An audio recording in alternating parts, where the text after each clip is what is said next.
好消息，霍尔木兹海峡遇险的泰国船员终于回家了。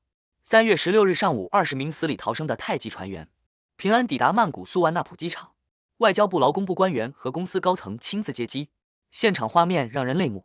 这些船员在阿曼海军救援下脱险，辗转阿曼、阿联酋才飞回祖国。